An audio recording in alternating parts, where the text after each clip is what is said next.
Hello, everybody. Omni here.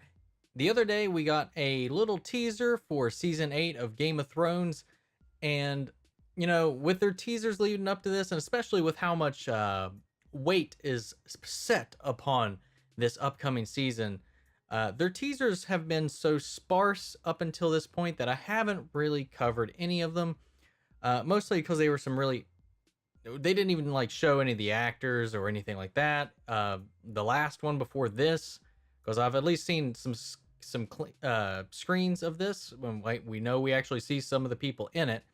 Um, Before it was just kind of like the map.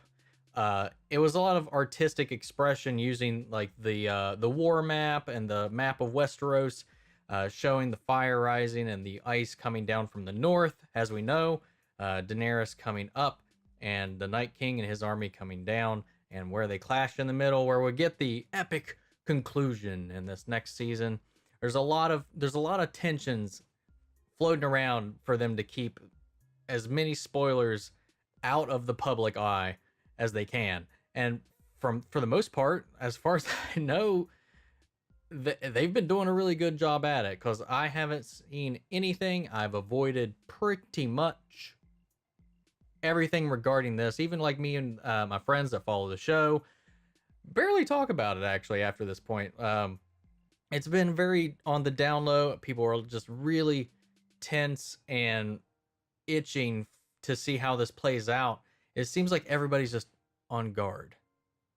I don't that's just the feeling I get. It could be different in other places or other people, but that's how I felt about it.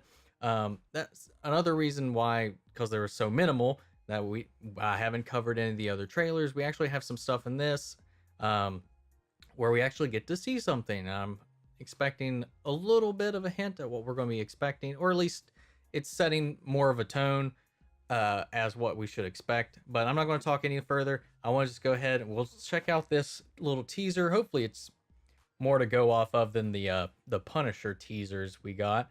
And we'll go ahead and pop on the video.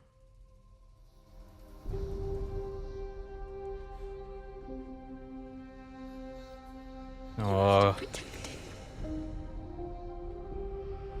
I love this theme. Oh, John. Sansa. This horror that's come to my family. Oh, Cat. It's all because I couldn't love a motherless It's child. called the Crypts of Winterfell. You are a Stark. You might not have my name, but you have my blood. You are a Stark.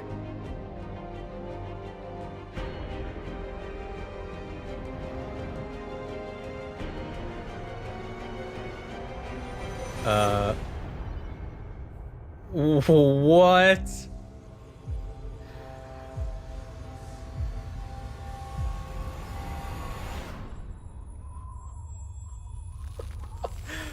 Oh.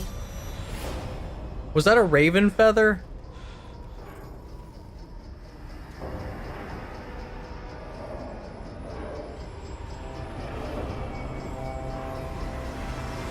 I've seen that shot. Okay, I've seen that shot.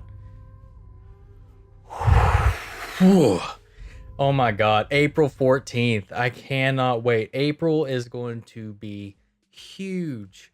We've got season 8 of Game of Thrones dropping, and we got Infinity War Endgame. Why did I say Infinity War? Avengers Endgame. Infinity War 2. Breathe. I am beyond hyped for this season. Last season was, I really enjoyed it. I liked they took, I think because they shortened back the amount of episodes as these have been going along, increasing the budget and whatnot. I know they shortened the season, and that caused a lot of pacing issues in season 7. You were just jumping from place to place.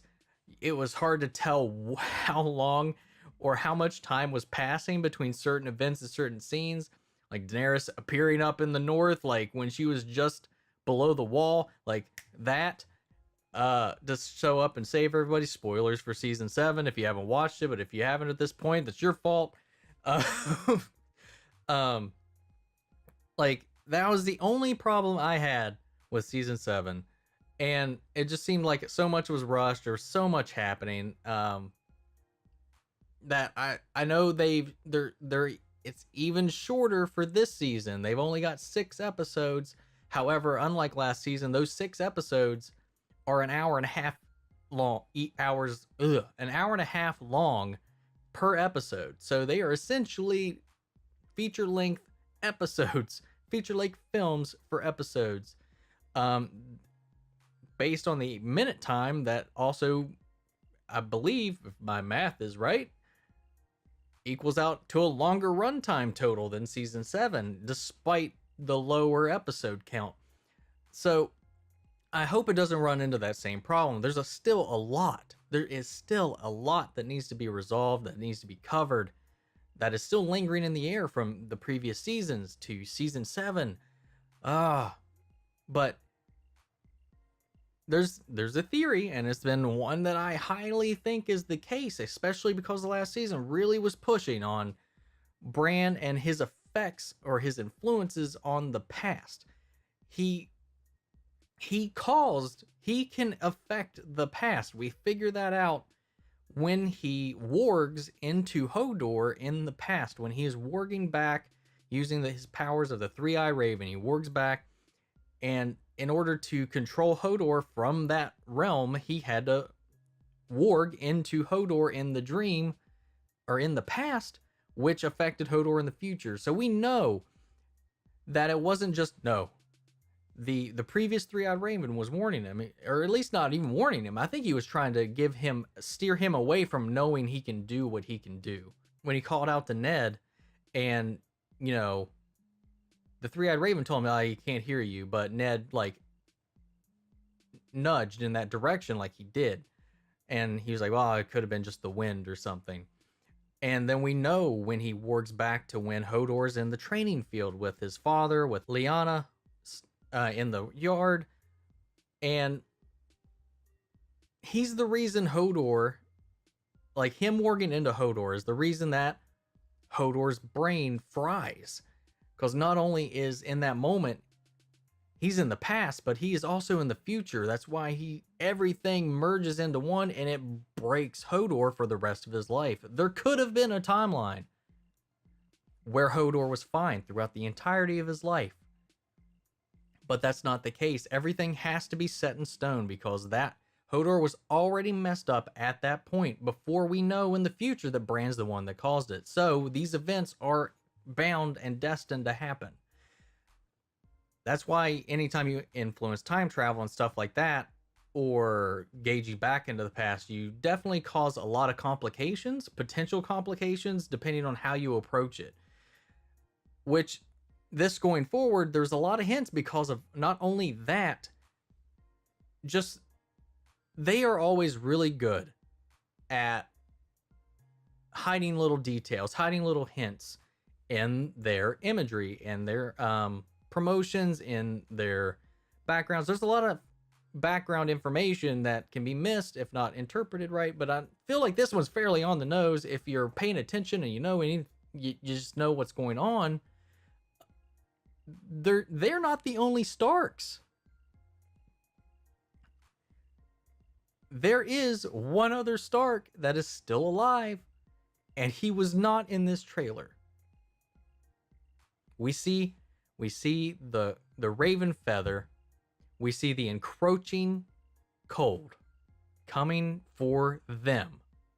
Bran's not there. Bran's been playing some other kind of game since he's come back from this download from the tree matrix that he had on his way back down from the north.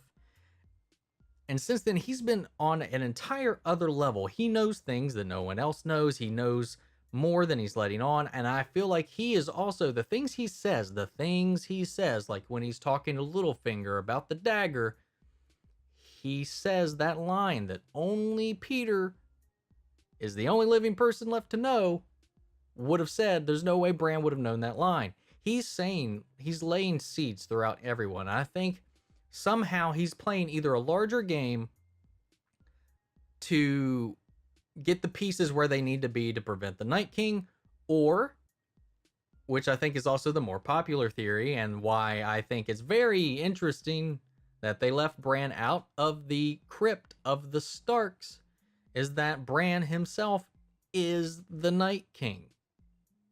Maybe not in the present. Maybe there's something where he wargs back into the past.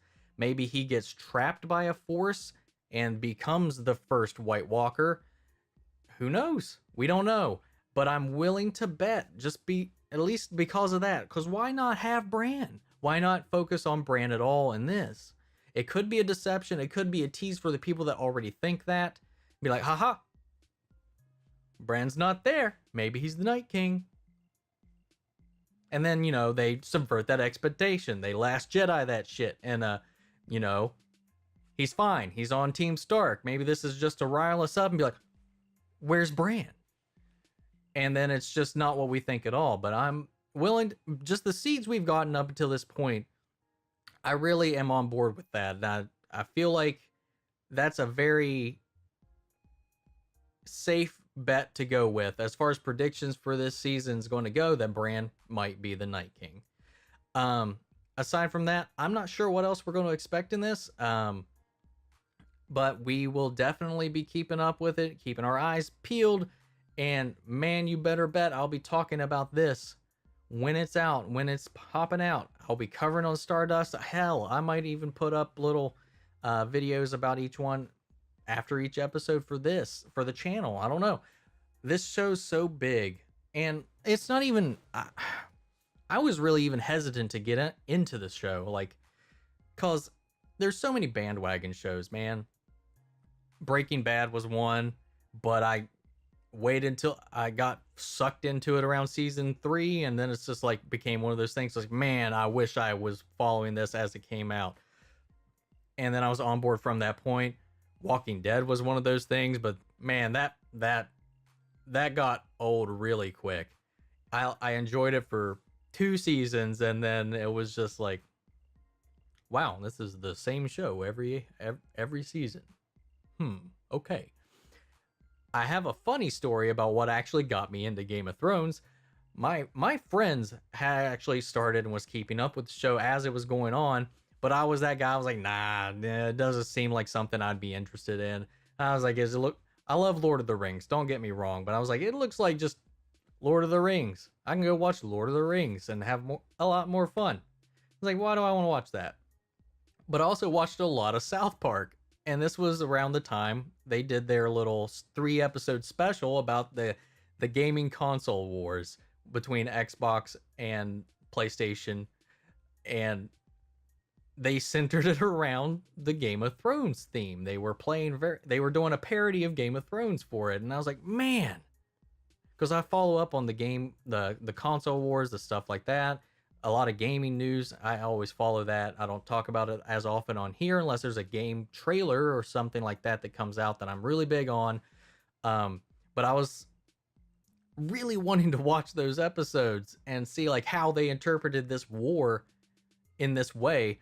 But I was like, man, if I watch these, I won't have a clue what the hell kind of jokes they're making. So I buckled down and I binged me some Game of Thrones all the way through to season 3 or 4 at the time. I can't remember which season they were on around that time actively. I know I binged at least 3 seasons in order to watch 3 episodes of South Park. In the long run, I thought the South Park parody was really hilarious, and I definitely wouldn't have got some of those jokes unless I was watching Game of Thrones, especially the Red Robin wedding. Wouldn't have understood what that was about. But my God, I love this show so much. So much. I've read the books. I haven't read any of the spin-off books or anything like that. Maybe an unpopular opinion, I definitely think the show is better than the books. There's definitely some elements in the first 3 books that I like a lot that didn't make it into the show. Lady Stoneheart, the whole thing with Catelyn, Brienne, and Podrick. Jamie's story's a little more fleshed out. there's definitely a lot more fleshed out in the books. There's plenty, a lot more time. It's just that fourth book, man, that was so bad in my opinion. And I might get some hate for that, but that is my opinion. I did not like the direction the books went in. I feel like it got way too cluttered. It got way too messy with all the characters that were being followed towards Dance with Dragons, and the whole young Griff thing. Why? Why? It just detracts from everybody else involved. And I don't know. I'm still like, if the next book actually does come out, I will read it. I'm curious to where those are going to go. But anyway, off track. Just wanted to give a little bit of some lingering thoughts about the series. Anyway, guys, I want to hear your thoughts and comments down below. I want to know what you think about what we might expect in the upcoming season. Have you read the books? Are you up to date with the show? And which do you prefer? Do you have a preference? Is there some things from the books that didn't make it into the show that you really liked, or some things that that isn't in the books, it's in the show that you really loved? I want to let's create a narrative in the comments about the show that we love, and I'll catch you all next time in the next video. Peace.